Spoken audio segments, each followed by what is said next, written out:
आज के इस एफबी लाइव कार्यक्रम पे आप सभी मित्रों का स्वागत है। धर्म संस्थापक संघ के सौजन्य से प्रसारित किया जाने वाला ये एफबी लाइव कार्यक्रम पूजनीय गुरुदेव श्री अरविंद अंकुर जी द्वारा संबोधित किया जाता है, जिसमें हम लोग विभिन्न विषयों पर विभिन्न प्रश्नों के माध्यम से श्री गुरु जी से धर्म को, न्याय को समझने का प्रयास करते हैं, क्योंकि समझ ही एक क्रांति है। धर्म संस्थापक संघ इसी विचारधारा के साथ कार्य कर रहा है कि सभी को, लोगों को इसकी समझ जितनी ज्यादा से ज्यादा पहुंचाई जा सके तो ये क्रांति इसमें संभव है। अन्यथा किसी मारकाट वगैरह से कोई क्रांति कोई परिणामदायक नहीं होती। शांतिपूर्ण लोकतांत्रिक तरीके से और समझ के साथ में गुरु जी एक खास विषय पर आज लोग आपसे मुखातिब हैं।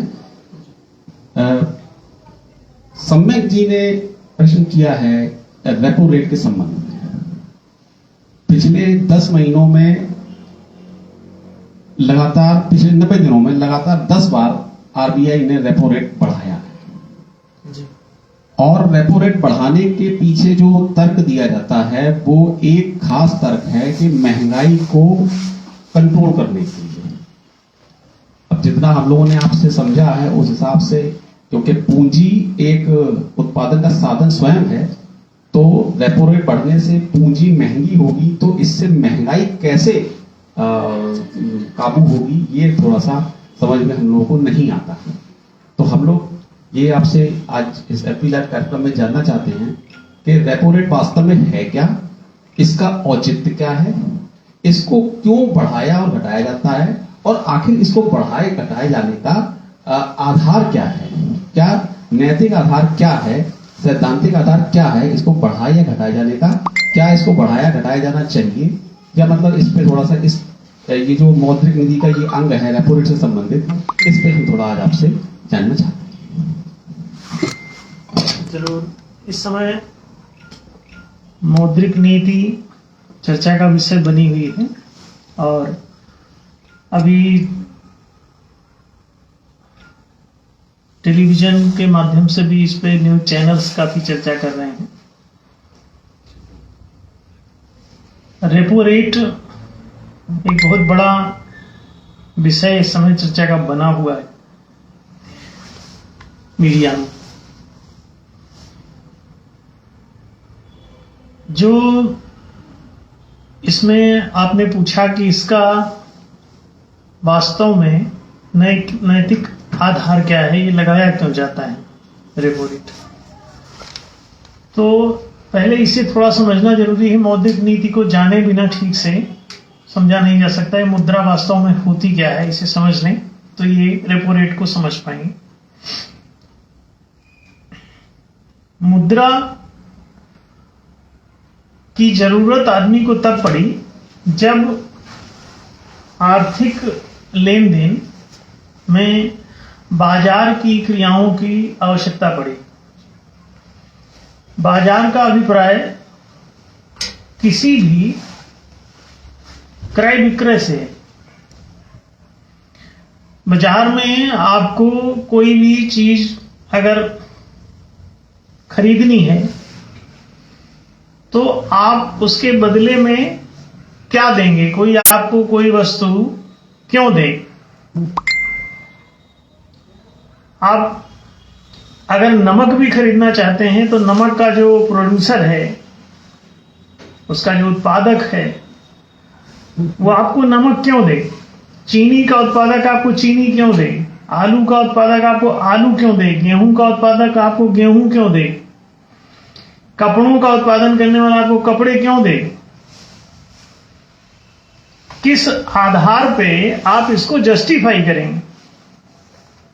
आपने जो कुछ लिया उसके बदले में यदि आप कोई चीज नहीं देते हैं तो दूसरा पक्ष जो है वो आपके साथ इस वस्तु के आदान प्रदान के लिए तैयार कैसे होगा।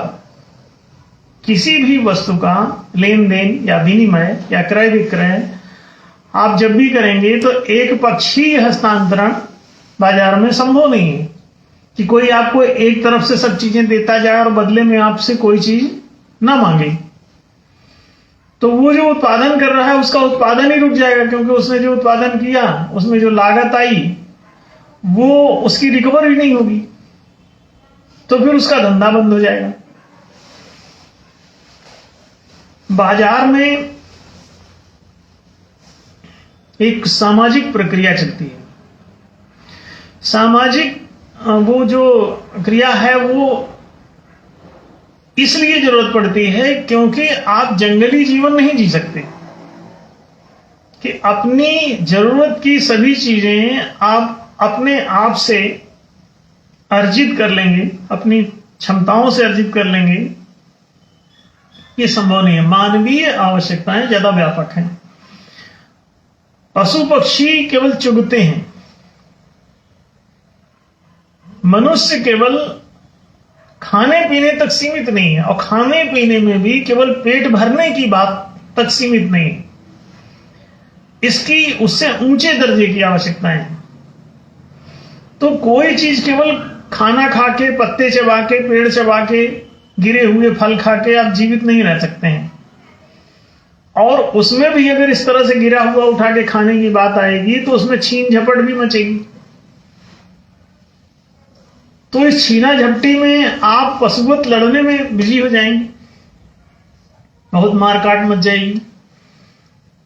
तो किसी भी आदान प्रदान के लिए कि किसी के पास कोई चीज उत्पादन की अधिक इकाई है तो वो आपको जरूरत है तो आपको दे सकता है, लेकिन कब देगा? जब आप बदले में कुछ दें। तो बाजार की क्रिया उत्पन्न हो जाएगी सामाजिक कारणों से। अब इसे जस्टिफाई करने के लिए आपने किसी से 1 किलो चीनी खरीदी, उससे लिया, बदले में उसने कहा कि आप हमको कोई चीज गेहूं दे दें, चावल दे दें, तो वस्तु विनिमय की क्रिया प्रारंभ हो जाएगी। समस्या तब आती है जब बाजार की कठिनाई, जब आपको एक ऐसी चीज खरीदनी है जो, जैसे कि आपको चना खरीदना है अपने घोड़े के लिए, आप बाजार में जाते हैं और अपना घोड़ा उसे दे देते हैं और चना आप खरीद लेते हैं। तो अब चने की जरूरत उधर पड़ेगी क्योंकि घोड़ा गया, तो आप चना खरीद के क्या करेंगे? वस्तु विनिमय में इसी प्रकार की तमाम व्यवहारिक कठिनाइयां होती हैं कि आप एक तो वस्तुओं का मूल्यांकन नहीं कर पाते हैं कि एक घोड़े के बदले में कितना चना देना है, कैसे तय करेंगे? मुद्रा मूल्यांकन का काम करती है वस्तुओं की, मुद्रा फिर विनिमय का काम करती है कि बदले में एक तो मूल्यांकन हो जाता, फिर उसके बाद बदले में उतना पैसा आप दे दें तो वो वस्तुओं का आदान प्रदान हो जाएगा। बाजार में मुद्रा की जरूरत पड़ती है। तो मुद्रा कोई सीधा धन नहीं है, वास्तव में जिस चीज के बदले में किसी को ट्रांसफर की जाती है, हस्तांतरित की जाती है, तो वो जो चीज आपने प्राप्त करी है उस मुद्रा के बदले में, वही उस मुद्रा का मूल्य रहता है। 100 रुपए आपने किसी को दिए तो 100 रुपए की चीज आपने हासिल की, प्राप्त किया। इस तरह से मुद्रा जो है वो मूल्यांकन का काम करने के साथ साथ मूल्य हस्तांतरण का भी काम करती है, धन के संचय का भी काम करती है कि आप चाहें तो हजारों लोगों के श्रम को एनकैश करके और आप अपने जेब में रख सकते हैं। हजारों वस्तुओं के बदले में मुद्रा रख सकते हैं और हजारों घंटों श्रम के बदले में आप मुद्रा को धारण कर सकते हैं। आप अपने घर में, अपने बैंक में, आप कहीं भी उसे संचित कर सकते हैं। तो मूल्य संचय का भी काम करती है, मूल्य के निर्धारण का काम, मूल्य के हस्तांतरण का काम, मूल्य के संचय का काम, कितने सारे काम। इससे क्या होता है, बाजार में क्रिया बड़ी तेजी से होती है। हर चीज आपको अभी खरीदना है, तुरंत आदान प्रदान हो जाएगा। वस्तु विनिमय प्रणाली है तो यह तय करना ही मुश्किल होगा, और कहो सालों लग जाए आपको एक छोटा सा पेन खरीदने में, जब तक दोनों पक्ष आदान प्रदान की जाने वाली वस्तुओं से सहमत ना होंगे तब तक सौदा ही नहीं होगा। अब आप भागते रहिए, आज आपको चिट्ठी लिखनी है, 10 साल बाद आपको पेन मिला, तो तब चिट्ठी लिखने की जरूरत खत्म हो जाएगी। इसका मतलब यह है कि त्वरित आदान प्रदान मुद्रा के द्वारा संभव होते। कितने बड़े बड़े काम है इसके, कितनी बड़ी बड़ी जरूरतें ये पूर्ति कर रही है, इसलिए मुद्रा चाहिए आपको। अब ये है क्या वस्तु, इसे समझ लें कि ये वास्तव में एक आदेश पत्र मात्र है, गारंटी लेटर है। किसी ने इस आदान प्रदान के बदले में गारंटी दे दी कि आपको कोई खतरा नहीं है, आप ले लीजिए वो नोट, और अगर इसके बदले में आपको उतना ही धन प्राप्त नहीं होगा जितना कि आपने किसी को ट्रांसफर किया है। आपने किसी को 1 कुंतल गेहूं दे दिया, बदले में आपने 2000 रुपए ले लिए। अब 2000 रुपए अगर आपने ले लिए और इस 2000 से आप बाजार गए तो आप उस 1 कुंतल गेहूं के बराबर आप दूसरा सामान नहीं खरीद पा रहे हैं, तो ये मुद्रा बेकार हो जाएगी। तो इसी बात की गारंटी दी जाती है कि आप जब इस मुद्रा को लेके जाएंगे तो इसकी गारंटी है कि आपको बाजार में उतनी कीमत का कोई भी सामान मिल जाएगा, आप खरीद सकेंगे। कोई अगर मना करेगा तो उस पर कानूनी कार्यवाही होगी। तो अब बाउंडेशन बन गया, कंपल्सन बन गया कि ये बाजार में कोई डिनाई नहीं करेगा। तो इसी विश्वास के कारण, इसी गारंटी के कारण आप मुद्रा को स्वीकार कर लेते हैं और दूसरा भी इसी गारंटी के कारण स्वीकार करता है। तो एक अच्छा, गारंटी कौन दे सकता है? गारंटी वो दे सकता है जो स्थायी कोई संस्था हो, विश्वसनीय हो, उस पर लोग विश्वास करते हो कि हाँ ये दे देगा बदले में, उसी की गारंटी मानने हैं। तो सरकार से ज्यादा विश्वसनीय कोई दुनिया में है नहीं। आप कोर्ट जा सकते हैं, कोर्ट से आदेश आ जाएगा कि भाई इनको 2000 रुपए का सामान दिया जाए, कौन मना कर रहा है? इसका मतलब वहां चूंकि न्याय है, न्यायालय है, कोर्ट है, गवर्नमेंट बैठी है, पुलिस बैठी है, मंत्री बैठा है, राजा बैठा है, तो आप इतनी सारी गारंटीज हैं। तो एक आदेश पत्र है, वो एक प्रॉमिसरी नोट है, वचन पत्र है। उस वचन पत्र को डिनाई नहीं कर सकते आप। वो किसी चीज का मूल्य स्वयं धारण नहीं कर रहा है, मात्र वचन पत्र है कि जिसके बदले में जाएगा उसी का मूल्य इसमें समाहित रहेगा। तो ये मुद्रा वास्तव में स्वयं कोई धन नहीं है, किसी वस्तु के विकल्प, किसी मूल्यवान वस्तु के विकल्प में ये जारी होती है। तो वो वस्तु ही इसका मुद्रा का खुद का मूल्य हो जाता है। जैसे कि अभी आप एक कागज का नोट लेके गए, 10 पैसे का भी नहीं, अब उसमें 1000 रुपए लिखा हुआ है मान लीजिए, तो वो कागज ऐसे किसी को बेचने जाओगे तो 10 पैसे का भी नहीं बिकेगा।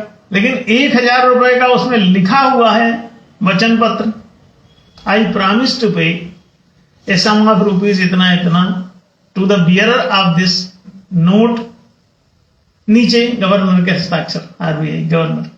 गवर्नर कौन सा है? रिजर्व बैंक ऑफ इंडिया या जैसा कोई भी केंद्रीय बैंक जो सरकारी है, वो उसका जो प्रमुख होता है वो उसके हस्ताक्षर, वही उसको अधिकार प्राप्त है सरकार के द्वारा कि वो ऐसी मुद्रा जारी कर सकता है। तो मुद्रा वास्तव में जब जारी होती है तो ये प्रॉमिसरी नोट है और वैकल्पिक है ये, तो ये स्वयं कोई धन नहीं है, इसमें अपना कोई खुद का मूल्य नहीं है। अब तो डिजिटल करेंसी लॉन्च कर दी गई, अब तो 10 पैसे वाला कागज भी नहीं उसके पीछे, तो अब क्या है, अब उसका मूल्य शून्य है। अब करेंसी डिजिटल भाग में आ गई है। ये एनडीएस का प्रस्ताव लागू हो गया है। हमारा ये 111 प्रस्ताव में से पहला प्रस्ताव था कि करेंसी को डिजिटल किया जाए। 2012 में ही आरबीआई को हमने ये दिया था कि करेंसी को डिजिटल करो, फिजिकल करेंसी बंद करो। वो इंप्लीमेंट हो गया है। अब देखिए धीरे धीरे सबको डिजिटल करेंसी अपने मोबाइल में मिलने लगेगी और आप लेन देन कर सकेंगे, और ये फिजिकल कागजी नोट और धातु के सिक्के ये बंद हो जाएंगे। इसका मतलब यह है कि डिजिटल फॉर्म में होगी तो उसका अपना तो मूल्य शून्य नहीं रहेगा। इससे सिद्ध हुआ कि वो डिजिट्स मात्र है, अंकों के रूप में ही होगी। अब अंकों का अपना क्या मूल्य, इससे सिद्ध हुआ कि वो विकल्प में जारी होने के कारण वो वैकल्पिक धन है, और वो धन का मूल्य तभी होता है जो व्यक्ति इसे स्वीकार करता है और उसके बदले में जो वस्तु वो अर्पित करता है। जैसे आपने दुकानदार को 100 रुपए दिए, दुकानदार ने 100 रुपए का एक आपको मिठाई का डब्बा दिया, आपने वो डब्बा खरीदा, तो वो डब्बे में जो मिठाई है उसका जो मूल्य है वो इसमें मुद्रा के मूल्य में अब घुस गया और वो शिफ्ट हो गया उधर, मिठाई का डब्बा इधर और 100 का नोट उधर। माने किसी चीज के विकल्प में आपने उसको दिया, किसके, ये जो मिठाई है इसके विकल्प में आपने 100 रुपए किसी को दिए, तो उस मुद्रा का अपना मूल्य नहीं है, मूल्य किस चीज का है, इस मिठाई का। वो केवल माध्यम का काम कर रही है लेन देन के। फिर इसी मुद्रा से वो दूसरी कोई चीज खरीद सकता है दुकानदार। उस दुकानदार ने फिर दूध वाले को पेमेंट कर दिया, उससे दूध ले लिया, दूध वाले ने चारे वाले को पेमेंट कर दिया, उसने चारा खरीद लिया, चारे वाले ने किसी सब्जी वाले को दे दिया, सब्जी खरीद ली, फिर सब्जी वाले ने किसी चावल वाले को दे दिया, चावल वाले ने किसी आटे वाले को दे दिया, आटे वाले ने किसी जूते वाले को दे दिया, जूते वाले ने किसी कपड़े वाले को दे दिया। अब देखिए पूरे बाजार में वो घूम रही है, नोट वही है, एक ही नोट, और मालिक भी बदल रहे हैं, है ना। अब इसे आप देखें कि जब जारी होती है तो किसी चीज के विकल्प में जारी होगी। आरबीआई किसी चीज के विकल्प में जारी करता है। जैसे आपने आरबीआई से मान लीजिए 10 लाख रुपए लिए, तो 10 लाख की मुद्रा उसने आपके खाते में क्रेडिट कर दिया। उसने बदले में आपसे कहा कि आप इसके बदले में कोई संपत्ति का आप दस्तावेज प्रस्तुत करिए, तो आपने डॉक्यूमेंट्स उसको सबमिट किए और उसने बदले में आपको 10 लाख रुपए आपके बैंक खाते में क्रेडिट कर दिए। उसकी एवज में, उसके विकल्प में आपने उसको अपने मकान का पेपर दे दिया या अपनी जमीन का पेपर दे दिया। तो वो किस चीज के एवज में आई, ये जो आपने सबमिट किया, तो उसमें जो मूल्य घुसा है वो किसका मूल्य घुस गया, आपकी उस जमीन का, आपके उस मकान का, आपका जो भी कीमती वस्तु का आपने डॉक्यूमेंटेशन वहां सरेंडर किया। एक डॉक्यूमेंट उसने दिया, दूसरा डॉक्यूमेंट उसके बदले में आपने दिया, लेन देन जीरो हो गया, बैलेंस जीरो हो गया, क्रेडिट इक्वल्स टू डेबिट बराबर हो गया, अकाउंट बैलेंस हो गया। अच्छा, कोई किसी का कुछ नहीं है, अब इस मुद्रा के मालिक आप ही हैं, क्योंकि उस जमीन के या मकान के या कीमती सामान के मालिक आप थे और उसका वहां पर पेपर सबमिटेड है, मालिकाना हक सबमिटेड है उधर। तो उन्होंने अगर आपको 10 लाख रुपए जारी किए हैं तो 10 लाख का उन्होंने वो ले रखा है, माने ये मुद्रा आपकी ही है। उन्होंने तो केवल हस्ताक्षर पर किया है, क्योंकि उनको हस्ताक्षर करने का अधिकार सरकार द्वारा प्राप्त है उस गवर्नर को। उसका कोई धन उसके जेब से नहीं लगा है, ना बैंक का पैसा गया है उसमें, ना उसके अपने खुद के जेब का गया है। अब अगर इस पर कोई ब्याज की दर कोई लगाता है रेपो रेट के नाम से, ये रिप्रेजेंट कर रहा है किसी चीज को, विकल्प के रूप में ये जारी हुआ। अब आप देखिए, जब ना तो बैंक के उस अधिकारी की जेब से कुछ गया, ना बैंक की जेब से कुछ गया, वहां डेबिट क्रेडिट इक्वल है, उसके बदले में आपने वहां पर अपनी मालिकाना हक कोई वहां जमा कर रखा है, तो उसका खुद का तो जीरो है ना। अब इसके बाद अगर कोई कहता है इस पर आप ब्याज दीजिए, तो उसका ग्राउंड क्या बन बिना मालिकाना हक के आप किसी से कोई चीज किराया, ब्याज आदि या मूल्य आदि की मांग नहीं कर सकते। इस पे जब जारी करने वाले का कोई मालिकाना हक ही नहीं बन रहा, उसके बदले में आपने लेन देन कर रखा। जैसे मिठाई का डब्बा आप ले आए दुकानदार से और उसको आपने 100 रुपए दे दी, और फिर मिठाई का डब्बा जब आप खाने लगे तो उसने कहा कि आप इस पर जो है ब्याज दीजिए मिठाई के डब्बे पर। तो आपको अजीब नहीं लगेगा कि मिठाई के डब्बे के लिए तो हमने 100 रुपए दिए, अब डब्बे पर तुम क्यों मांग रहे हो? वो कहे कि अब आप मिठाई का किराया दीजिए, मिठाई का ब्याज चुकाइए, मिठाई का शुल्क दीजिए, तो यही दिए तो मालिकाना हक शिफ्ट हो गया ना। मिठाई के डब्बे के मालिक आप हो चुके हैं, वो नहीं। अब दोबारा कुछ नहीं मांग सकता वो। अब मुद्रा का मालिक वो हो चुका है, इसलिए दोनों बराबर पे हैं, लेन देन बराबर है। तो मालिकाना हक, अब जो चीज जिसके पास है वो उसके पास है। जमीन के पेपर आपने दे दिए, मालिक वो हो गया। मुद्रा के पेपर का मालिक आप हो गए, तो दोनों तो बराबर है। अब लेन देन किस बात का? तो ब्याज का कोई ग्राउंड नहीं बनता, और इस पर यदि कोई मुद्रा पर ब्याज लगाता है, इंटरनेशनली दुनिया में कोई भी बैंक जो मुद्रा जारी करने का काम कर रहा है, यदि उस पर कोई ब्याज लगाता है तो ये सरासर अवैध है, अन्याय है, इमोरल है, अनैतिक है, पूरी तरह से एक आपराधिक षड्यंत्र के अतिरिक्त रेपो रेट कुछ भी नहीं होता। और ये क्यों लगाया जाता है इसे समझ लें। अगर ये आपराधिक है, गैर कानूनी है, इलीगल है, कोई कहे कि इस पर नहीं कानून है इसका, अरे वो कानून ही गैर कानूनी है जो इस तरह का कोई कानून बना दे। जैसे कि कोई ये कहे कि दुकानदार से जब आप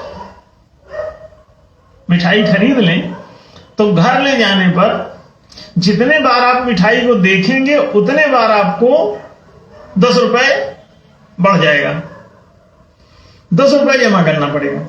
अब ये कानून में लिख दिया। अरे भाई, जब मिठाई खरीद चुके हैं तो मिठाई हम देखें कि खाएं कि क्या करें, छुएं, तुमको क्या मतलब है? अब ये फर्जी कोई कानून बना दे कि नहीं, फिर उसके बाद भी ये चलता रहेगा। इसका मतलब ये है कि मिठाई बेची नहीं गई है, बेईमानी चल रही है। ये बात आप समझने वाली बात है कि कानून भी काले बनाए जाते हैं दुनिया में। अगर कोई ऐसा कानून बनाता भी है, ऐसी नीति बनाता है, ऐसे नियम बनाता है, ऐसे कोर्ट ऐसे निर्णय देता है, तो ये सब काले कानून कहलाते हैं, काली नीतियां कहलाती हैं, काले निर्णय कहलाते हैं। ये अन्याय है, शोषण है, अत्याचार है, पब्लिक को लूटने की क्रिया है। और ये क्रिया क्यों संपन्न की जा रही है इसे समझ लें। इसके पीछे एक बहुत गहरा षड्यंत्र है। गहरा षड्यंत्र ये है कि अगर वहां से कोई पूंजी नगद लेकर के और अपना व्यापार करने लगता है तो बाजार में उत्पादन बढ़ने लगता है। उत्पादन बढ़ने से बाजार में वस्तुओं की पूर्ति बढ़ जाती है, और वस्तुओं की पूर्ति बढ़ने से नागरिकों को सस्ते सामान मिलने लगते हैं और महंगाई गिर जाती है। अब आप देखें तो जो पूंजीपति लोग जो अपना धंधा कर रहे हैं और किसी को नहीं चाहते हैं कि बगल में दूसरा कोई उद्यम लगाए, तो अपनी मोनोपोली बनाने के लिए वो लोग रेपो रेट लगवाते हैं। और रेपो रेट लगवाने के लिए सरकारों को, इसके लिए वो उस पदों पर बैठे हुए सरकारी पदों पर लोगों को ये ब्राइबिंग करते हैं, घूस देते हैं, राजनीतिक पार्टियों को चंदा देते हैं, राजनेताओं को इसके लिए वो घर बैठे पैसे पहुंचाते हैं, तरह तरह की सुविधाएं देते हैं और बदले में रेपो रेट लगवा देते हैं ताकि उनके अपने बिजनेस की मोनोपोली बनी रहे, पैरेलल कोई भी अपना उद्यम ना लगा पाए, ताकि बाजार में कोई भी वस्तु सस्ती ना होने पाए। और मजे की बात यह है कि वो महंगाई रोकने के नाम पर लगाते हैं और दरअसल इसको लगाने से महंगाई बढ़ती है। बाजार में वस्तुएं महंगी हो जाती हैं। जैसे ही रेपो रेट लगता है बाजार में वस्तुएं महंगी हो जाती हैं। और ये सभी लोग प्रायः जो भी पढ़े लिखे हैं वो इस बात को भली भांति जानते हैं, फिर भी वो चुप रहते हैं। पत्रकार चुप हैं, वकील चुप हैं, जज चुप हैं, नेता चुप हैं। वो इसलिए चुप हैं क्योंकि इस लूट में वो समान रूप से भागीदार होते हैं। वो सब उस मोनोपोली का लाभ उठा रहे होते हैं। ये ऊपर के टॉप जो बौद्धिक धूर्त पढ़ा लिखा वर्ग है वो इस बात को जानता हुआ भी साइलेंट रहता है। सस्ताई रोकने के लिए महंगाई रोकने के नाम से रेपो रेट लगाया जाता है। अब आप देखिए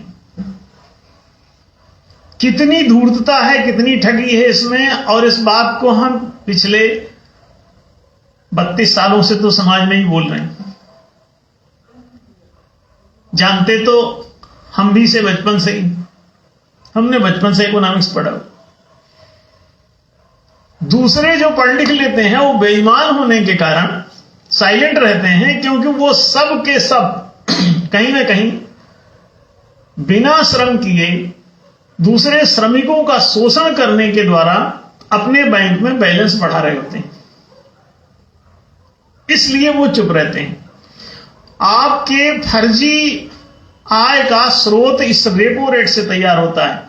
बिजनेस में जो फर्जी प्रॉफिट होता है वो इस रेपो रेट के द्वारा होता है। रेपो रेट आप समाप्त करिए, सबसे पहले बेरोजगारी समाप्त हो जाएगी, देश की जीडीपी कई गुना बढ़ जाएगी। जीडीपी ही विकास का पैमाना है।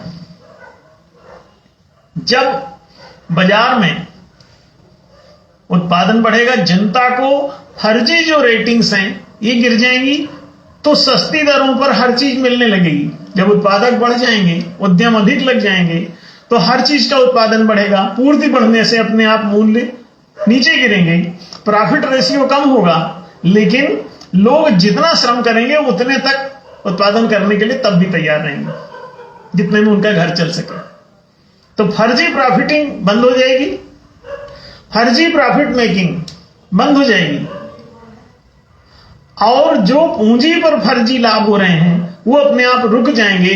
तो पूंजीपतियों का एक छत्र जो साम्राज्य दुनिया को गुलाम बनाने का जो स्वप्न है वो अपने आप भंग हो जाएगा।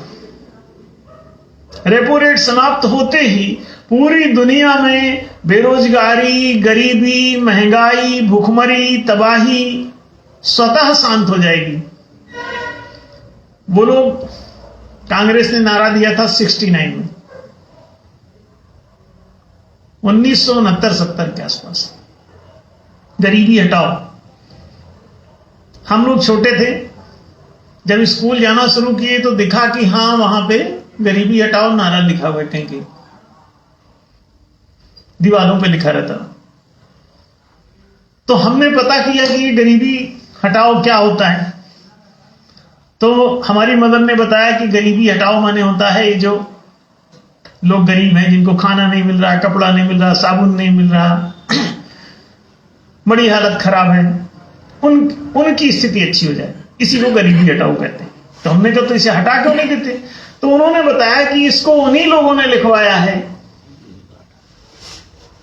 जिनको हटाना है। क्यों? समस्या तो रेपो रेट की है, रेपो रेट वही लोग लगाए हुए हैं। भूमि पर ये जो लगान, टैक्स और रजिस्ट्री का नाटक चल रहा है, किसान को निःशुल्क रूप से बिना रजिस्ट्री खर्च का, बिना किसी शुल्क का, बिना किसी टैक्स का 5 एकड़ तक जमीन पाने का हक एक न्यायोचित अधिकार है हर किसान को। दूसरी बात, बनिए को पूंजी प्राप्ति का अधिकार है, नहीं तो सेठों का साम्राज्य स्थापित हो जाएगा, पूंजीपतियों का। जब सामान्य जनों को पूंजी नहीं मिलेगी बैंक से, अपनी जमीन है, मकान है, लेकिन इसका नगद जब तक नहीं करेंगे नगदीकरण, तब तक पूंजी नहीं बनेगी। आप मान लीजिए एक चाय की दुकान खोलना चाहते हैं, 5,000 का खर्चा आएगा, आपके पास 50 लाख का मकान है मान लो, 50 करोड़ का भी मकान हो, आप 5,000 रुपए अगर नगद नहीं है तो आपकी दुकान नहीं खुलेगी। नगदी से पूंजी बनती है। नगदी की प्राप्ति के लिए, ठोस को लिक्विड बनाने के लिए, ठोस वस्तु का द्रवीकरण करने के लिए रिजर्व बैंक की जरूरत है। आपको केंद्रीय बैंक की जरूरत है। जो सरकार मुद्रा जारी जिस बैंक के माध्यम से करती है उसका आपको जरूरत है। वही देगा लिक्विडिटी, वही देगा आपका तरलीकरण। इस ठोस वस्तु के बदले में जो लिक्विड जारी होगा, बूंद बूंद करके आप उसे खर्च कर सकें। एक बाल्टी पानी भर के दे दिया, बर्फ को पानी में बदल दिया, अब आप उसे बूंद बूंद इस्तेमाल कर सकते हैं। अब अगर ठोस है तो कैसे करेंगे? मकान एक ठोस वस्तु है, उससे आपको 5,000 रुपए का एक, मान लीजिए सब्जी की बेचने वाले को ठेलिया खरीदनी है, कहां से आएगी? उसे लोन लेना पड़ेगा। अच्छा, अब ये लोन, लिक्विडिटी बंद कर देते हैं तो लोन लेना पड़ता है, ब्याज चुकाने वाला धंधा। अब वो अगर लोन लेता है तो उसको जो भी कमाएगा उतना पैसा उसको वहां चुकाते रहना पड़ेगा, इनकम जितनी होती है। वो गुलाम मात्र बन के रह जाएगा। लिक्विडिटी मिले तो वो मालिक हो जाता है, और लोन मिले तो वो गुलाम हो जाता है। सीधे सीधे सिद्धांत है। आपको गुलाम बनाने का षड्यंत्र ही रेपो रेट है, एक लाइन में कहें तो। अब आप समझ गए होंगे। और इसमें हर पढ़ा लिखा इस बदमाशी में शामिल है, और लगभग 1 से 5% आदमी मिलकर इस धंधे को चला रहे हैं। 95% तक आदमी इसका शिकार है। सबकी गुलामी केवल इस समय रेपो रेट पर टिकी। रेपो रेट हटते ही और मुद्रा लोन की जगह लिक्विडिटी प्राप्त होना जिस दिन प्रारंभ हो जाएगा आसानी से, गांव गांव में आरबीआई का सबका ब्रांच होना चाहिए, हर ग्राम पंचायत में, वहां से लिक्विडिटी आसानी से प्राप्त हो जाए। कोई भी अपने मकान का, अपनी जमीन का, अपने दुकान का पेपर सबमिट करके और उसे ले सकता है। और लिक्विडिटी, आपके पास कोई सिक्योरिटी नहीं, आप चिंता मत करिए। आप आने वाले समय में आप दुकान बनाने जा रहे हैं, उसका पेपर सबमिट कर दीजिए और उसको लिक्विडाइज कर लीजिए, कल्पित संपत्ति को, और उसको ले लीजिए, रजिस्ट्री कराइए, पेपर वहां सबमिट कर दीजिए। जो नहीं भी है तब भी लिक्विडिटी मिल जाएगी। कैपिटल उपलब्ध कराना ही मुद्रा जारी करने का मूल उद्देश्य है। अब इस विज्ञान को अगर आप समझ लेते हैं तो आप पूरे नागरिकों का जीवन धन्य हो जाता है। पिछले, अब देखा आपने, लगभग पिछले चंद दिनों में 6 बार रेपो रेट बढ़ाया, 6 बार, 6 टाइम्स, और 4% से लगभग 6.5% पहुंचा दिया। 0.25 करके बढ़ाते हैं, और इसमें कई हजार करोड़ का 0.25% अगर बढ़ता है रेपो रेट, तो कई हजार करोड़ श्रमिकों के जेब से निकल करके पूंजीपतियों के जेब, उनके अकाउंट में शिफ्ट हो जाते हैं। क्यों? मजदूरी की दर गिर जाती है। इससे मजदूरी की दर गिरने से क्या होता है? जब उद्यम नहीं लगेगी तो रोजगार मिलेगा नहीं, रोजगार नहीं मिलेगा तो बेरोजगारों की संख्या बढ़ेगी, बेरोजगारों की संख्या बढ़ेगी तो श्रमिकों की लाइन लग जाएगी हर जगह, और बहुत बड़ी मात्रा में लेबर उपलब्ध हो जाएगा। लगभग निःशुल्क तक काम करने के लिए, सिर्फ पेट की आग बुझाने के लिए वो तड़पते हुए वहां पे लाइन में खड़े हो जाएंगे बेरोजगारी की। सस्ते से सस्ते मजदूर आपको मिलने लगेंगे। जैसे रेपो रेट हटता है, उद्यम खुलने लगते हैं, पूंजी मिलने लगती है, लिक्विडिटी, उद्यम लगने लगते हैं। उद्यम लगने लग गए तो जो लाइन में खड़े हो रहे थे वो उद्यम खोल रहे, और 4 को और काम मिल गया वहीं। तो उनको, जो बड़े उद्यमियों को सस्ती लेबर चाहिए थी, उसकी सप्लाई ऑटोमेटिक कम हो जाती है, उनका प्रॉफिट रेशियो अपने आप खत्म हो जाता है, और वो जो बड़े बड़े उद्यम हैं वो छोटे छोटे उद्यमों में बदल जाते हैं। एक उद्यम का बड़ा मालिक, सारा प्रॉफिट अंदर, हजारों करोड़ एक आदमी के पास। तो अडानी अंबानी जो लाखों करोड़ में जो पहुंच जाते हैं, वो इस रेपो रेट की माया से। आप रेपो रेट खत्म करिए, अडानी बनना अनंत काल तक में भी संभव नहीं होगा किसी को कि मात्र 38,000 करोड़ रुपए की उसकी टोटल संपत्ति वो बढ़ के 10.5 लाख करोड़ 5-6 साल में ही पहुंच जाती है। अंबानी पहुंच जाते हैं, सहारा वाला पहुंच जाता है, दूसरे तमाम सारे बिजनेसमैन, चाहे टाटा हो, बिरला हो, कोई भी हो। कैपिटलिज्म आता ही तब है जब आप मुद्रा को जनता से दूर कर देते हैं, पूंजी को जनता से दूर कर देते हैं, तो पूंजीवाद लौट आता है। पूंजीवादी अर्थव्यवस्था कुल इतने पर टिकी हुई रहती है, बड़े पूंजीपतियों, धन्ना सेठों की सारी संपत्ति का सारा रहस्य श्रमिकों के शोषण पर टिका हुआ है। श्रमिकों को पहले बेरोजगार बनाया जाता है, पूंजी रोक दो, सब बेरोजगार हो जाएंगे, क्योंकि उद्यम खोल ही नहीं पाएंगे। उद्यम बंद हुआ और बेरोजगारों के लाइन में खड़े हो गए, मजबूर हैं आप, पेट तो भरना है, बच्चे तो पालने, भागिए दौड़िए और किसी मालिक के जूते चाटिए, किसी पूंजीपति के तलवे चाटिए, और नहीं चाटेंगे तो भूखों मर जाएंगे, बर्बाद हो जाएंगे। जाइए देखिए, वो जितने में रखे उतने में रखवा लीजिए अपने आप को और हुक्म बजाइए, गुलामी कीजिए, मजदूरी कीजिए, दिहाड़ी मारिए। पूंजी विहीन जीवन बेरोजगार होता है। अब पूंजी लिक्विडिटी से प्राप्त होती है।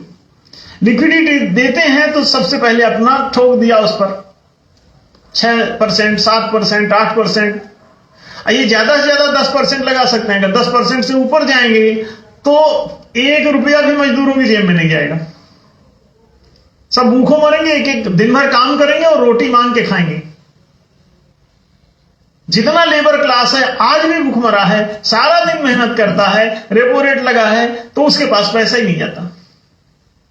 दिहाड़ी मजदूरी की दर गिर जाती है, इतनी गिरी रहती है कि पेट भरना मुश्किल हो जाता है हमको। सारा दिन फावड़ा भाजने के बाद, सारा दिन मेहनत करने के बाद, सारा दिन भाग दौड़ करने के बाद शाम को पेट नहीं भरता बाल बच्चों का। क्यों? मजदूरी की दर गिरा दी गई है रेपो रेट बढ़ा के। आप इस रहस्य को समझ लें। जितने लोग इसको सुन रहे हैं, कम से कम वो तो अकल पैदा करें, स्कूल जाने को अपने सार्थक तो बनाएं और पढ़ लिख के बेईमान होना बंद करें। पढ़े लिखे होने के बाद अगर आप बेईमानी छोड़ दें तो आप सही बात कर पाएंगे, और सही बात कर पाएंगे तो अपने आप ही लोग पूछेंगे जाके आरबीआई के गवर्नर से। हम तो कहते हैं कि हमारे संगठन को जाके एक दिन उसको ज्ञापन दे आना चाहिए आरबीआई के गवर्नर को कि रेपो रेट बंद करो, ये क्यों नाटक कर रहे हो, इसका कोई ग्राउंड नहीं। हमारी 50 चिट्ठियां हमने चढ़ा रखी हैं उन लोगों के नाम पे, कोई जवाब देने की स्थिति में नहीं है। अभी भी हम ही बोल रहे हैं तो लोग सुन ही रहे होंगे, और जवाब दे के दिखाएं ना। वो सब जानते हैं कि बेईमानी कर रहे हैं, दे नो इट वेल। जब आप इसे समझ जाएंगे, आप जब चाहें तब अपना देश आजाद करा सकते हैं। रेपो रेट 0 करा लीजिए और उसके बाद ओरिजिनल कमाई सबकी हो जाएगी। एक भी आदमी बेरोजगार नहीं पाया जाएगा, गारंटी देते हैं। आप स्कूल खोल दो, उनको ट्रेनिंग दे दो, सबको कर्म कौशल सिखाओ, हर चीज की स्किल की जो जरूरत है 25 साल ट्रेनिंग दो, उसके बाद रेपो रेट खत्म करो, अपने आप उद्यम के लिए पूंजी मिल जाएगी। सबके पास कोई ना कोई संपदा होती है, नहीं है तो कल्पित संपदा होती है कि दुकान बना लोगे उसके बाद बन जाएगी और उसी का पेपर सबमिट कर लो, चिंता मत करो। जमीन खरीद लो, किसान हो, भूमिहीन हो, कोई बात नहीं, कोई जमीन मार्केट में जिस रेट में मिल रही है आप बात कर लो, रजिस्ट्री कराओ और चेक उसको दो, लिक्विडिटी लेके उसी की लिक्विडिटी ले लो, जमीन ही जमीन हो जाएगी। किसान को जमीन मिल जाएगी, रेपो रेट खत्म करो, किसान को जमीन मिल जाएगी, बेघर को घर मिल जाएगा, बिना दुकान वाले को दुकान मिल जाएगी, बिना पूंजी वाले को पूंजी मिल जाएगी। सब संभव है। आप होटल बनाना चाहते हैं, रेस्टोरेंट बनाना चाहते हैं, आप वहां से लिक्विडाइज कर लीजिए, उसी को लिक्विडाइज कर लीजिए जिसको आप बना रहे हैं। सरकार की भी समस्या खत्म हो जाए। सरकार भी भीख मांग रही, कर्ज ले रही सरकार, रेपो रेट खत्म करो, सरकार का कर्ज ही सब समाप्त हो जाएगा। सरकार का कर्ज इतना ज्यादा हो गया है कि अभी 20% टोटल बजट का ब्याज चुकाया जा रहा है।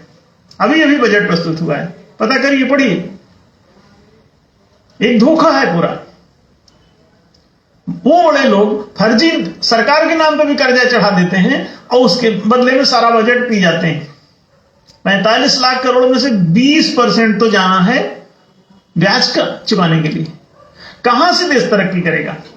रेपो रेट और ब्याज का नाटक इतना भयावह है, इससे बड़ा कोई पाप नहीं है इस संसार में, इससे बड़ा कोई फ्रॉड नहीं है और इससे बड़ा कोई शोषण नहीं है।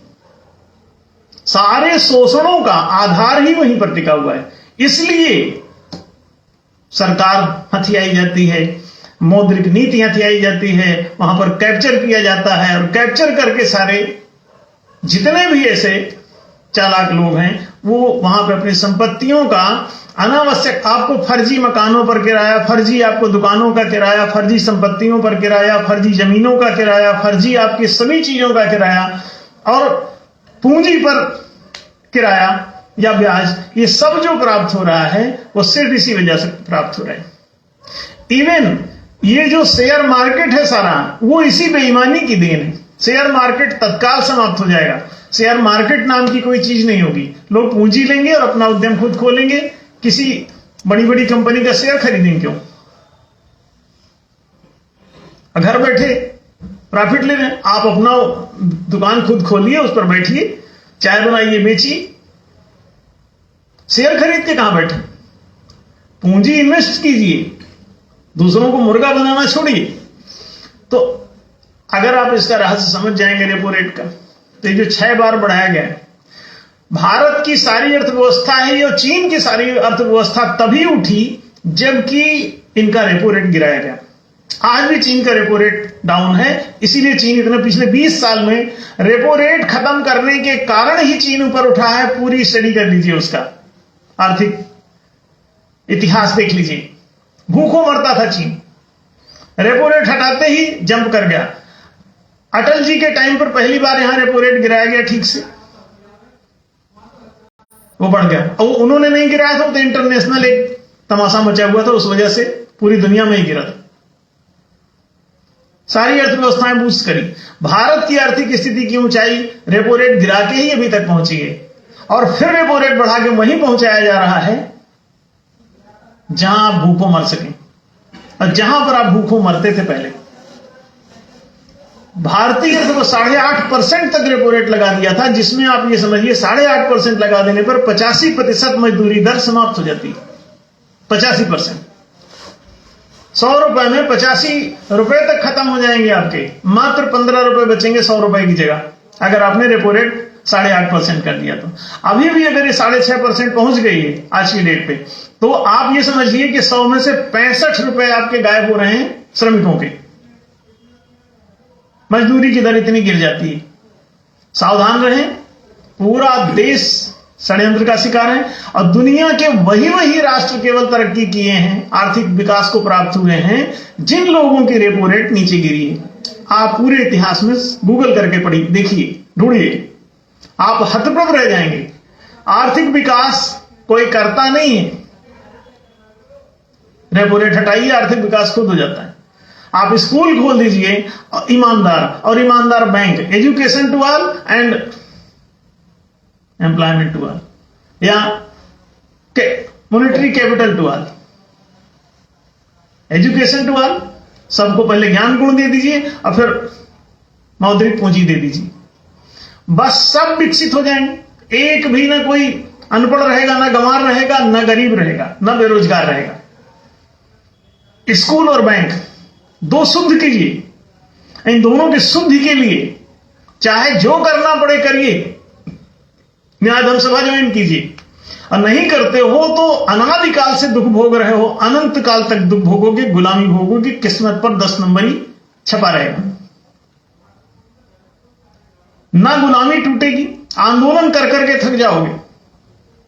अंग्रेजों भारत छोड़ो, फिर मुगलों भारत छोड़ो, फिर जैनों भारत छोड़ो, फिर सिखों भारत छोड़ो, फिर बौद्धों भारत छोड़ो, किसको किसको छुड़वाओगे? गुलामी नहीं जाएगी। अंग्रेज चले जाएंगे, गुलामी ज्यों की त्यों रहेगी। क्यों? गुलामी का कारण दुर्व्यवस्था है। गुलाम स्कूल, गुलाम बैंक, इन दोनों को आजाद करो। भूमि को आजाद कराओ, मुद्रा को आजाद कराओ, सब कुछ आजाद हो जाएगा। इन्हीं दोनों के जरिए वो आपको गुलाम बनाते हैं। इन दोनों को आजाद करोगे तो आपको जबरन ये पकड़ पकड़ के हथकड़ी बेड़ी बांध बांध के घरों में बैलों की तरह बांध के रख लेंगे गुंडे बदमाश। ये कब रुकेगी गुंडागर्दी? जब ये महालोकतंत्र लाओगे। ये नियम नीति निर्णय पारित और खारिज करने का अधिकार जनता को जिस दिन प्राप्त हो जाएगा उसी दिन ये सारी गुंडागर्दी और बदमाशी समाप्त हो जाएगी। सारी पार्टीबाजी, सारे राजनीतिक दल सब मट्टी में मिल जाएंगे। जिस दिन ये महालोकतंत्र आएगा जनता को मताधिकार प्राप्त हो जाएंगे नियम नीति निर्णय को पारित खारिज करने का। अभी कोई भी नियम नीति निर्णय पारित खारिज करने का आपको कोई अधिकार प्राप्त नहीं, आपकी सहमति नहीं ली जाती और जानबूझ के आपको गुलाम बनाया गया है। तो ये समझना बहुत जरूरी है कि गलती कहां हो रही है। रेपो रेट गुलामी का खुला संदेश है, खुला खुला सीधा सीधा ये चुनौती है, सीधी चुनौती आपको दी जा रही है। क्या कि आप गुलाम बनाए रखे जाएंगे और अगर आप उसे नहीं समाप्त करवा पाते हैं रेपो रेट को तो आप अपनी गुलामी कभी खत्म नहीं कर पाएंगे। गरीबी खत्म नहीं, गरीबी और गुलामी दोनों एक ही शब्द हैं। गरीब ही गुलाम होता है, गुलाम ही गरीब होता है, ये दोनों बातें एक ही हैं। गरीबी बताती है कि तुम गुलाम हो और गुलामी बताती है कि तुमको गरीब होना पड़ेगा। यदि तुम गुलाम हो तो तुम गरीब ही रहोगे और यदि तुम गरीब हो तो तुम गुलाम ही रहोगे, क्योंकि गरीबी मजबूर कर देगी कि एक रोटी की तबाही तुमको गिड़गिड़ाने के लिए मजबूर कर देगी कि जाओ गुलामी करो, नहीं तो भूखों मर जाओगे। तो गरीबी आपको गुलाम बनने को मजबूर करती है और गरीबी और गुलामी जो है वो आपको गरीब बना डालती है, आपके सारे आर्थिक हिताधिकारों को लूट लेती है। तो हमेशा ध्यान रखो कि गरीबी और गुलामी दोनों पर्याय हैं, इसलिए ना गुलामी और ना गरीबी, दोनों बातों को यदि आप नियंत्रित करके रखते हैं तो आपकी समस्या का अंत हो जाता है। और इतना ही नहीं, कुछ राष्ट्रों ने तो आर्थिक विकास के लिए रेपो रेट को माइनस कर दिया है। गूगल कीजिए, सर्च कीजिए, कुछ राष्ट्रों जिनको जिनको आर्थिक विकास करना है वो रेपो रेट समाप्त कर देते हैं। जिनकी भी कोई ईमानदार प्रधानमंत्री जब भी बन जाएगा किसी भी राष्ट्र में, रेपो रेट समाप्त कर देगा। जब भी ईमानदार कोई प्राइम मिनिस्टर बनेगा, ईमानदार कोई वित्त मंत्री तो प्रधानमंत्री का ही गुलाम होता है, इसलिए वो तो कुछ कर नहीं सकता। और कोई एक भी जज भी बन जाए तो ये इस बात को चुनौती दी जा सकती है। और हम अगर इस दुनिया में कहीं कोई न्यायालय है वर्ल्ड लेवल पे या इस देश में, तो हमारी इस बात, ये सोशल मीडिया पे हम बोल रहे हैं, इसी को वो रिट मान लें। कोई भी एक भी ईमानदार जज है तो इसको रिट माने जो हम ये बोल रहे हैं, ये सोशल मीडिया पे बोल रहे हैं, सार्वजनिक रूप से बोल रहे हैं, इसे ही रिट मान करके वो कोर्ट खुद नोटिस दे केंद्र सरकार को और उससे कहे कि रेपो रेट अभी समाप्त करो। इसका कोई ग्राउंड नहीं है, कोई मुद्रा पर मिल्कियत नहीं है सरकार की। मुद्रा जारी की जाती है जनता की ठोस संपदाओं पर। इसलिए जिसका बर्फ उसका पानी, बर्फ का गोला जिसका है, आप सूरज के सामने से गुजार दिए, सूरज रूपी सरकार उसकी छत्र छाया में ये पानी गर्म हो जाया करता है, बर्फ पिघल जाया करती है, पिघल करके द्रवीभूत हो जाती है। इसीलिए मुद्रा को द्रव्य भी कहते हैं। द्रव्य माने लिक्विड सामान है, कोई ठोस बर्फ है, लिक्विड पानी है, तो इसीलिए पानी, इसे पण भी कहते हैं। इसीलिए ये पानी की तरह होता है, एक पण दो पण। आपने पुराना सीरियल देखा हो चाणक्य, तो उसमें पण ही बोला जा रहा है, पण माने पैसा। तो ये पैसा जो है पानी की तरह है, ये रस की तरह है, इसलिए इसको धनराशि भी बोलते हैं। ये रसवत है, बूंद बूंद इस्तेमाल हो सकता है, एक एक पैसे पैसे फुटकर। तो आप इसे समझ लें कि ये द्रव्य जो है गुलाम बनाया हुआ है, मुद्रा को गुलाम बना लिया गया है। आपको गुलाम बनाए या मुद्रा को गुलाम बनाए, दोनों एक ही बात है। आपकी हथकड़ी बेड़ी आपके पैर में लगा दे, मुद्रा की चलन गति भी रुक जाती है जैसे जैसे इसके ऊपर ये रेपो रेट रूपी ब्याज थोपा जाता है। इसके ऊपर जैसे जैसे थोपते हैं वैसे वैसे उसके ऊपर भार बढ़ता है और निर्भार मुद्रा प्रचालन प्रणाली जो है गायब हो जाती है और अपने भार के कारण मुद्रा चलना धीरे धीरे स्लो कर देती है। तो अर्थव्यवस्था की चाल धीमी पड़ जाती है, उसकी विकास की गति धीमी पड़ जाती है। तो आर्थिक विकास की गति को सामान्य बनाने के लिए, तीव्र बनाने के लिए इसके भार को समाप्त कर दिया जाता है। मुद्रा के सिर पर जो भार लदे हुए हैं उनको जैसे जैसे खत्म करेंगे एकदम सही हो जाएगा। तो पूरी दुनिया के सभी कोर्ट को चाहिए कि वो इसको संज्ञान में लें। रेपो रेट एक इमोरल चीज है, अनैतिक कृत्य है, इसे तत्काल प्रभाव से रोका जाना चाहिए और मुद्रा को सर्वसुलभ बनाने के लिए सभी को हर ग्राम पंचायत में इसका ऑफिस खुलना चाहिए और वहीं से हर किसान, हर व्यापारी अपना इससे लिक्विड प्राप्त कर ले, पूंजी, मौद्रिक पूंजी प्राप्त कर ले और अपना बिजनेस खुद खोले। और बड़े बड़े जो ये ग्रुप बन रहे हैं बिजनेस के और हजारों और लाखों करोड़ की संपत्ति इकट्ठी अपने नाम पे करते चले जा रहे हैं, ये अपने आप रुक जाएगी। आपको इन्हें मारने, पीटने, जेल में डालने की, किसी सेठ को इनके खिलाफ क्रांति मचाने की, माओइस्ट बनने की या लेनिनवादी, मार्क्सवादी, माओवादी कुछ बनने की आपको जरूरत नहीं। कोई क्रांति की जरूरत नहीं। मात्र एक समझदार प्रधानमंत्री चाहिए, मात्र एक समझदार सुप्रीम कोर्ट का जज चाहिए जो इस हिम्मत से इसका निर्णय ले सके। हमने डिजिटल करेंसी लागू कराने के लिए भी सुप्रीम कोर्ट में याचिका लगाई थी, लेकिन हिम्मतवर एक भी जज ना होने के कारण कोई आदेश नहीं दे सका वो कि सरकार इसे जारी करे। अंततोगत्वा आरबीआई को कन्विंस करने में हम लोग सफल रहे। 2012 से उनको हम कन्विंस कर रहे थे, फाइनली ये करेंसी डिजिटल लागू हो गई। कोर्ट अगर उसी समय आदेश दे देता, हमने 13-14 में जब उनको सबमिट किया था, तो उसी समय ये लागू हो जाती और इस देश से हजारों करोड़ की छपाई ढलाई का खर्चा खत्म होता, हजारों करोड़ की सिक्योरिटी पर उसका खर्चा खत्म होता, हजारों करोड़ का उस पर फर्जी जो तामझाम चल रहा है उसका खोता है, सड़ता है, कटता है, फटता है, ये सब खत्म हो जाता। चोरी जाता है वो सब रुक जाता। इसके जरिए भ्रष्टाचार, घूसखोरी होती है वो बंद हो जाती। भ्रष्टाचार 100% समाप्त हो जाएगा जैसे ही करेंसी डिजिटल फॉर्म में चलने लगेगी। On record bank to bank लेन देन इसका होना चाहिए। ये बैंक के माध्यम से खाते में दर्ज होता रहना चाहिए कि प्लस माइनस नहीं दिखेगा तो चोरी प्रारंभ हो जाएगी। तो ये कोर्ट जारी कर सकता था आदेश, नहीं किया। न करने के कारण ही इतने दिनों से ही बेईमानी चल रही, इतना भ्रष्टाचार लदा हुआ है।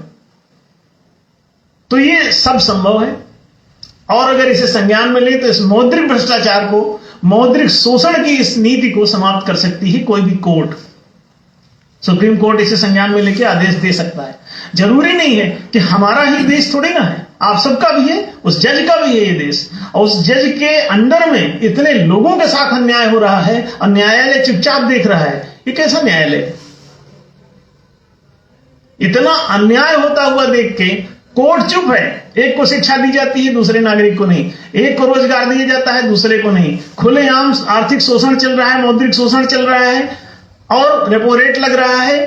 कोर्ट चुप है, जज चुप है, वित्त मंत्री चुप है, प्रधानमंत्री चुप है और आरबीआई का गवर्नर चुप है या बिका हुआ है किसी के हाथ।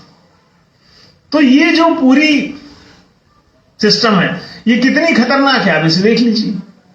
और जनता का भयावह शोषण हो रहा है, भीषण गरीबी में लोग भुगत रहे हैं। पिछले हजारों साल से ये पीड़ा लोग भुगत रहे हैं किसी न किसी रूप में।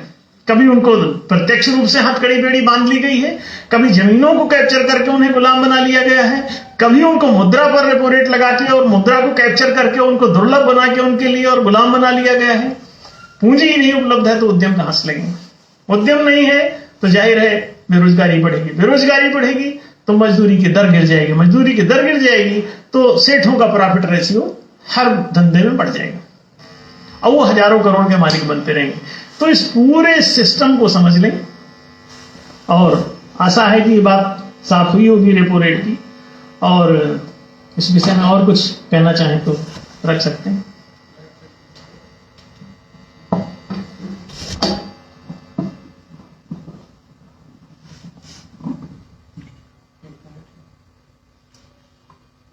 आज का वक्तव्य सुनने के बाद में तो ऐसा लगता है कि कई बातें बड़ी रहस्यमयी हैं, और ये भी समझ में आता है कि एक छोटा सा उपाय पूरे न्याय को ही स्थापित कर देने में सक्षम है। अगर ये रेपो रेट हटा दिया जाए तो पूरा न्याय ही स्थापित हो जाएगा, क्योंकि रोजगार विषय ऐसा है जो न्याय से सीधा सीधा संबंधित है, विशेष विषय है न्याय का। तो ये सुनकर बड़ा आश्चर्य लगा कि एक तरह से बड़ा गहरा षड्यंत्र टाइप का ये चल रहा है, और इसे प्रबुद्ध लोग सुने, समझें, आगे बढ़ाएं इसको, और इसकी समझ को जितना ज्यादा लोगों तक पहुंचाया जा सकता है पहुंचाएं। और जैसा कि गुरु जी ने अपील की है कि विभिन्न पदों पर बैठे हुए जो भी लोग हैं वो इस पर एक्शन लें, विभिन्न जज, विभिन्न पदाधिकारी, विभिन्न मंत्री, जो भी, क्योंकि वो ये देश सभी का है, तो सभी की ये जिम्मेदारी है कि इस देश दुनिया से दुरावस्था को हटाया जाए, और ऐसे सभी उपाय किए जाएं जैसे रेपो रेट को हटाना, ताकि इससे न्याय का आना संभव हो सके। मैं संदेश न्याय धर्म सभा और धर्म संस्थापक संघ की ओर से श्री गुरु जी का धन्यवाद करते हुए यहाँ आगंतुक प्रत्यक्ष रूप से आए सुनने के लिए एपीलैब कार्यक्रम उन सभी का धन्यवाद करता हूँ, और आप सभी मित्रों का धन्यवाद करता हूँ। और साथ में अपील करता हूँ कि इस एपीलैब कार्यक्रम को ज्यादा से ज्यादा शेयर करें, व्यक्तिगत रूप से लोगों को बताएं, इसको कई बार भी सुना करें, क्योंकि एक वक्तव्य कई बार सुनने के बाद में भी अपनी परतें खोलता है, कई चीजें बार बार सुनने पर भी समझ में आती हैं। इसी के साथ आप सभी का धन्यवाद करता हूँ। नमस्कार।